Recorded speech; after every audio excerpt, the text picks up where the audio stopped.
right, everyone. We are going to go ahead and get started today. I hope everyone can hear me on Facebook and on YouTube.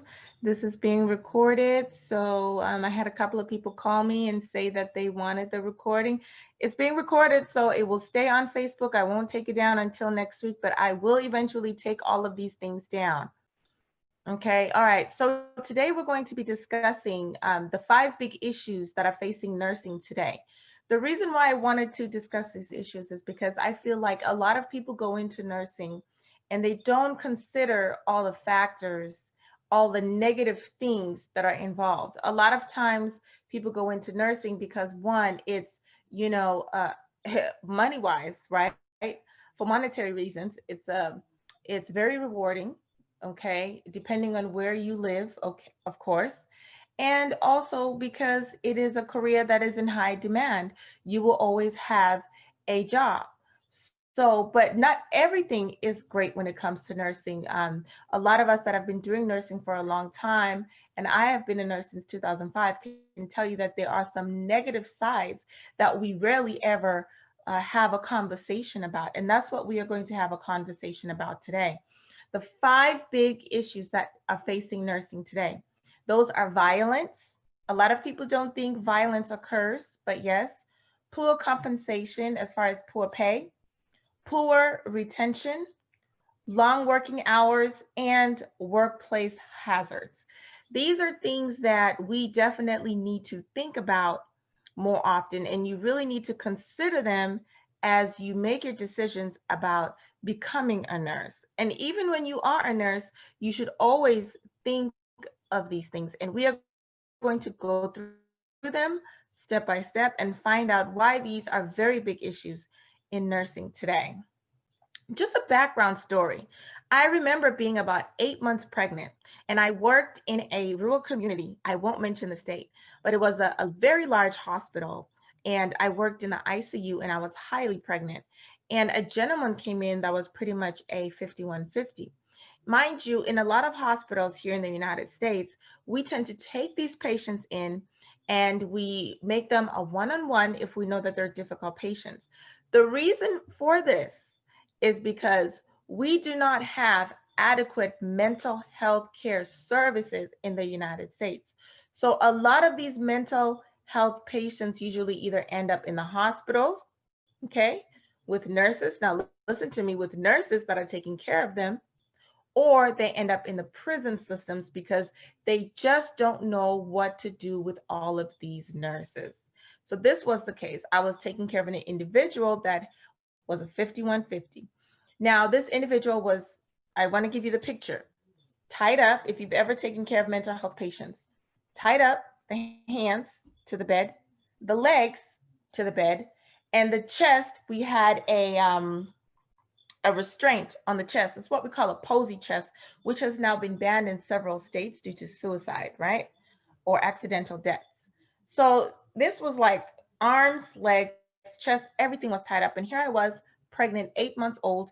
This individual went completely berserk, right? Total 5150, was able to rip through restraints, rip through his posy vest, rip through his leg restraints, jump up completely naked in the middle of a room. Who knows what could have happened, right? Now, I was 8 months pregnant, but I knew that I had to get out of there and I took off running. So I wasn't harmed in any way. We called security. Security came, they handled it, they calmed him down. I was able to give him a sedative and he was fine after that. This was my situation. Now imagine in a lot of cases, things go the total opposite way. It could have been where I, didn't think, hey, I need to run, right? And I could have stayed in that situation and I could have gotten really, really hurt. And this is what happens to a lot of nurses every single day on the job. So I just wanted to give you guys a picture of the kinds of situations that can arise as you're working as a nurse. Violence can occur. You don't necessarily have to be someone who is working with mental health patients, okay? You don't have to be someone that's working with mental health patients. Violence can occur in any type of environment. So the WHO defines violence as this: the intentional use, mind you, mark the words, the intentional use of physical force or power, threatened or actual, against oneself, another person, or against a group or community that either results in or has a high likelihood of resulting in injury, death, psychological harm, right? Maldevelopment or deprivation. Intentional use, okay? Intentional use. Now, a lot of these patients that we have, their behavior has been deemed unintentional. Their violence was unintentional. Well, they were confused, or they were on drugs. Well, they were in a state of, confusion or delirium and all kinds of things, right? So the intentional use of physical force is how it is defined. Let's continue. Workplace violence. 75%, guys, of all assaults that happen, that means of all workplace assaults that happen, that means corporate, that means outside of nursing, that means, I don't know, McDonald's, that means Burger King, that means Walmart, wherever, just bunch them all together. 75% of all workplace assaults happen in healthcare. They happen in healthcare, to nurses, doctors, physicians, whoever it is that is working with certain groups, certain populations. They all occur in healthcare. So think about that. Think about what that is telling you. 75% of all workplace assaults happen in healthcare, right? So these could be either physical or mental abuse. So the assault doesn't just necessarily have to be physical assault. Someone can actually assault, right, through mental abuse, meaning you've got that patient that is kicking, that is scratching, that is biting you, right? I think that sounds familiar. But then you also have the individual that is just, calling you all sorts of names. You this, you that, you're this, you're that. You've heard it. I mean, I have been called every single thing that you can imagine by a patient. I have been called it. Okay. That is considered violence. That falls in the category of violence. Okay. And nurses, we are told that the patient comes first. They are the patient, right? So we work and we tend to accept violence in our workplace as a norm because I'm doing my job. Being called names is part of my job, right? I got hit. This patient scratched me. They hit me. They punched me. They broke my nose, but it's part of my job. I'm here for the patient, and it's okay for them to do that. That is completely wrong. Okay. So note that violence can be physical or it can be mental abuse as well, right? Even today, with COVID-19, there have been cases of nurses who have been fearing for their lives working in healthcare. There have been stories of, and most of these cases obviously will come out of mental health facilities or elder care homes, nursing homes, skilled nursing facilities, and things like that.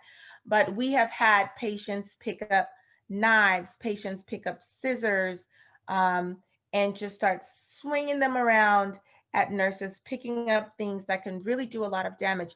These cases are still being reported today. In fact, with all the education that we have right now, violence is still on the increase when it comes to healthcare. It's not going down, it is increasing. So there are more and more cases being reported every single year that have to do with either nurses being attacked or nurses being verbally abused in the workplace. Okay. So is it okay? Is it okay for that mental health patient to hit you, to kick you, to stab you? Is it okay for the family member or the patient to call you all sorts of names? Is it acceptable? No, it is not acceptable. In fact, we are so happy that in the United States now, I'm not sure about some of the other countries, which is why I would love to know what is going on wherever you are. But in the United States at this time right now, there is a lot of legislation that is being put in place to protect healthcare workers, okay, to protect them as they are doing their job. The first thing that we have to do as nurses, which I feel like instead of us all just saying, this is part of my job, hey, it's okay, we need to speak up. We need to speak up. We need to voice our dislike, right? Voice our concerns, not only to the public, right? But to everyone that is involved. We need to expose this system of violence and mental abuse within the hospital and not accept it as normal. Other issues that are really going on in nursing, another big issue that I feel like is a very big one is compensation. Did you know that hundreds and thousands of nurses are living in utter poverty today? Everywhere around the globe, there are nurses who don't know how they are going to put food on their table. There are nurses who don't know how they are going to pay their children's school fees. There are nurses who make less than $200 a month, making less than $200 a month. And in some places, that is like $1 million. It's a lot of money. Okay. There are countries today that pay their nurses almost nothing. And for the work that nurses do every single day, this is not acceptable, right? I won't mention a lot of these countries, but I've looked up salaries in the Philippines, Russia, Colombia, India, several countries in Africa. And some of the stats that I'm seeing, some of the individuals that are texting me and they're telling me, hey, I'm making $300 a month. This is what I do every single month, and I make $300 a month. This is a huge problem. Compensation is a huge deal. This is why, because your compensation equals your value, right? Now, to backtrack a little bit, a lot of nurses will say, well, I went into nursing not for the money. I didn't go in for the money. So it's okay for me to make $300 a month because it's not about the money, it's about saving people. Wrong. You need to be compensated for what you do because your value is in what you are doing. Saving a life has value. When we say we are getting paid $300, right, to save a life, that life is worth more than that. You're not just saving one life, you're saving lives, hundreds of them every single month, right? So you need to be compensated as such. The value of the work that you provide, that you do, should equal that compensation, should be equal to the compensation that you receive. Think about it. You save a life, you're in a code blue, you save somebody's life. They have another chance to live another 10 years, another chance to live another 10 years with their family, you know, with their wife or with their husband, with their kids, to spend time with their wives and kids. And they're telling you that that is worth $300 or $200 or $100. Unacceptable. And here's the thing, nurses, we have to learn, and this is very hard, but we have to start learning how to stand up for ourselves and to say no. We need higher pay, right? We need to be paid for the value of the work that we do. No nurse should have to live in poverty when she is saving lives every day. And the same for physicians, right? Because in some countries, physicians live in poverty. No physicians anywhere in the world should have to live in poverty because of the work that they do, right? Because there's high value in the work that they do. When you look at salaries, of course, people say, well, you know, nurses this, nurses that, and, you know, they don't all make good money and everywhere. No, the salaries are different. Even in the United States, we have our issues. Of course, if you work in California, you're looking at making higher pay. If you work somewhere else, you're looking at making higher pay, right? But when you work in a small town in a rural Texas, right, or rural Alabama, you may be looking at making $21 an hour, $22 an hour, which is unheard of, which is still very, very low. So it is not that, in America, all nurses make good money. Like I always emphasize, it always depends on where you work, where you live, and what you do. So someone says, being a nurse is not about the money. Of course, it is not about the money. You don't go into this type of profession just for the money. Okay. But who is crazy enough to work 12 hours, to work 40 hours, or let's say 40 hours a week, okay, or 60 hours a week, only to get compensation for $300 a month? Is that fair? Is that fair? So when people ask you, as far as the pay goes, and when people make that comment about it's not about the money, you need to correct them and say it may not be about the money, but I sure do need to get compensated for the value of the work that I do. How do we fix this? Nurses, we have got to start banding together. We have got to start working together, using our resources, becoming one. Not just nurses in America or the UK or Africa. We have to work together as one, right?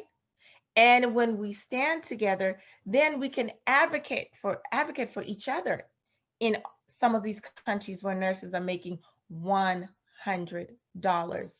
a month. And I'm not exaggerating this. You guys can do your research, but this is a reality in some parts of the world. And these nurses that are making these low wages are working and they are tired, right? Every day they're coming home, they're waking up early, coming home late, and taking home peanuts, barely able to survive and put food on the table. This is a reality of what is going on. When we look at the world as a whole, right? Another issue that faces nursing that is really a problem is poor staffing. We have a shortage of nursing. I believe we've always had a shortage, actually. I believe we've always had a shortage in nursing. It hasn't gotten any better, and we will continue to have a shortage in nursing. So we have poor staffing. Poor staffing equals a decrease in patient safety, a decrease in patient outcomes. Why does poor staffing affect patient safety? Well, it's simple, right? If you don't have enough nurses to take care of your patients, the nurses that you have will be overworked, okay? They are going to make mistakes, overlook things, things will not get done, and patient safety will be at risk. Poor patient outcomes. Why, right? You keep changing staff. You keep firing and hiring new nurses, teaching new nurses these things, what to do, when to do it, and you don't have consistency on your units. That will decrease patient outcomes because you lack nurses on that unit that have that expertise. Low staff morale. Some of us have been there. It's not enough staffing. You're tired. You're overworked. Okay. You've got code blues everywhere. Every single day, you're the one that's leading out in the code blue. You get tired of it. You get tired. So you have low staff morale. High burnout. This is what causes nurses to quit. Nurses come in, they start off, they work 6 months, and then they quit because it's poor staffing. Why should I have 8 patients? Why should I have 8 patients when I can have 4 and take good care of them? But I have 8 patients, I'm overworked, I'm tired, right? So I quit my job. I'm not happy, job dissatisfaction. Poor staffing causes job dissatisfaction. Nurses end up leaving the field early, okay, because of this. Hospitals spend thousands and thousands of dollars trying to fix their staffing issues, only to hire nurses and they quit within 6 months. Why? What are some of the reasons? Poor orientation, bullying in the workplace, high workloads. Those are some of the issues why nurses quit, right? But at the end of the day, poor staffing is something that needs to be fixed. Studies have shown that when we don't have appropriate staffing ratios, meaning that we have one nurse taking care of a certain amount of patients that she can handle safely, when we don't have the proper staffing ratios, we risk patient safety. Studies have shown that over and over. In fact, there are laws that say in certain states, nurses on these types of units can only have this amount of patients. When I worked in Texas in the ICU, we had 3 patients. So it was 1 to 3. And it could get heavy, I guess, sometimes. But in California, it's 1 to 2. So it definitely varies based on where you live. But staffing has always been an issue. And when you have issues with poor staffing, it makes it hard to make assignments because it means that 1 or 2 nurses are going to be carrying a very heavy load, right? You're not going to be able to divide the patients accordingly to say, you have 1 difficult, 1 high acuity, 1 patient that's less acute. You're not able to make those decisions. Instead, you're giving your nurse 3 high acuity patients or 4 high acuity patients, right? Those are the types of things that happen when you have poor staffing issues. Long working hours. Okay, if you are considering nursing or you are a nurse, you already know we have long working hours. Granted, some nurses are working, 5 hours a day, 8 hours a day. Good for them. A lot of nurses are working 12 hours or more. I'm talking 16-hour shifts, Monday through Friday. And you know why? Because of poor staffing as well. Certain places where you work, they have mandatory overtime, meaning, right before you get off your shift, you've worked your 12-hour shift and they say, well, there's mandatory overtime. Yeah, you have to stay an extra 4 hours. Some of you didn't know that there are some places where you may work that will demand for you to work mandatory overtime. This does occur. So we're working long hours. You wake up early in the morning, right? And you get home very, very late. You're overworked, and a lot of times you are underpaid. Now, studies show that patient safety risk is increased by 30% when nurses are overworked, meaning that there is a high chance, right, that this nurse will make a mistake, the nurse will make an error, right, that something will occur that will potentially harm the patient because this nurse is overworked. I was doing some research and I actually found online instances where nurses had, hundreds and hundreds of hours of overtime, okay, where they were making $300,000 a year because of working just long working hours, right? Some of it, granted, yes, it is when someone volunteers to do it, but however, some of it is mandatory. Some of it is required.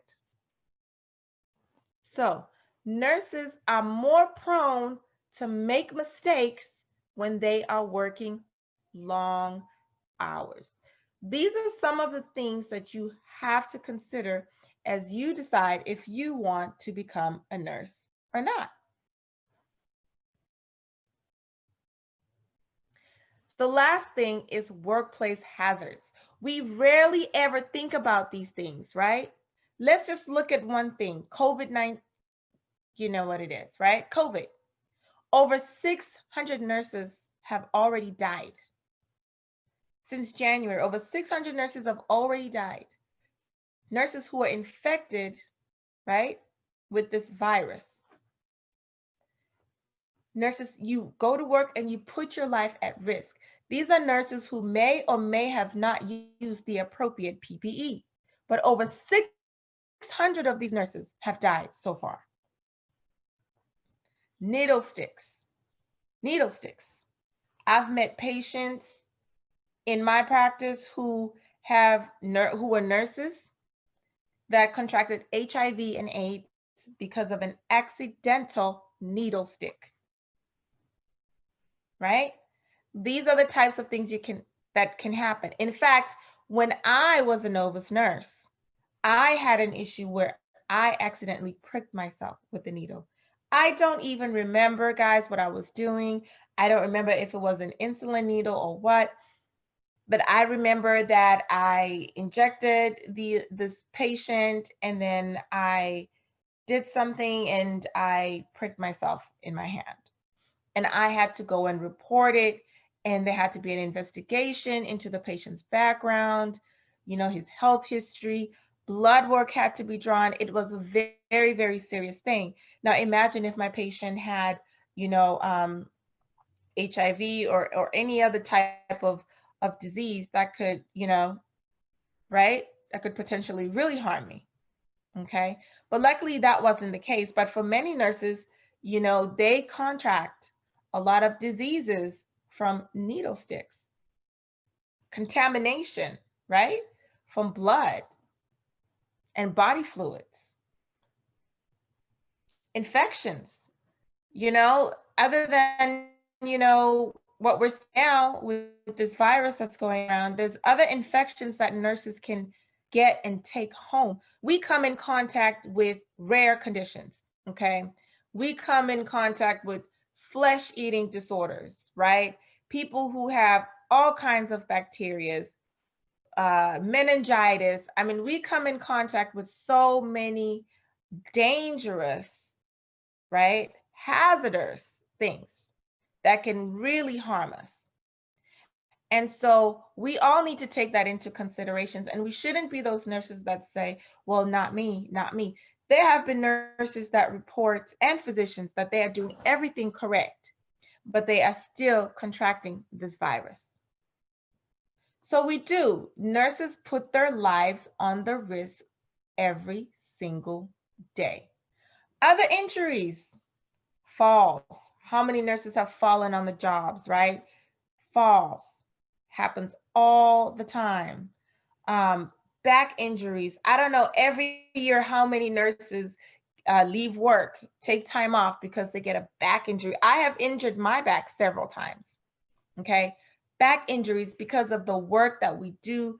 The patients are heavy, the moving around of the equipment, the standing that you do, the bending that is required in some instances. I mean, so much is involved that you're putting your physical body, which is why I always say nurses always try to stay in shape, so that you give your body, you give yourself the best fighting chance. So back injuries, tears, strains, falls, all of these things happen on the job. Okay? And in some instances, a lot of nurses have not been able to come back from that. Okay, they get these injuries and that's it. They cannot, imagine you get a back injury working with a patient, what type of healing do you think will come from that? It takes a long time to heal a back injury. And usually, it happens over and over. Once you injure your back once, the probability that you will injure the same area again will occur, right? So nurses just really hurt themselves quite a bit. Skin damage, skin damage. Think about all of the toxic chemicals that we use every single day, even though we wear gloves, right? I've had fentanyl. It's the craziest thing. I've had all kinds of drugs and antibiotics and things spill on my hands while I'm working, right? So all of these things that, some of the nurses here that work with chemo patients, they understand that they are at high high risk for coming in contact with some of these toxic substances. So yes, there's a high risk for skin damage. The probability is higher that you will get skin damage, from some of the toxic substances and chemicals that we use every single day, and much more. So why did we even have this discussion today? Well, I wanted to have this discussion today because I really wanted everyone to know that aside from all the great things that nurses are experiencing, we still have to experience violence in the workplace. We still have to experience poor compensation as a whole, poor retention, long working hours, and workplace hazards. It's not all great when it comes to nursing, but these are things that we can really, really work on. And this is why we need a group of nurses that will lobby for us, right? That will go to Congress for us, that will work to create and to change laws to make nursing safer for us. This is why we need our our nurse legislators, right? This is why we need our DNP, our doctor of nurses, our PhD nurses. We need them to find new research, find new ways of doing things so that we can stay safer on the job.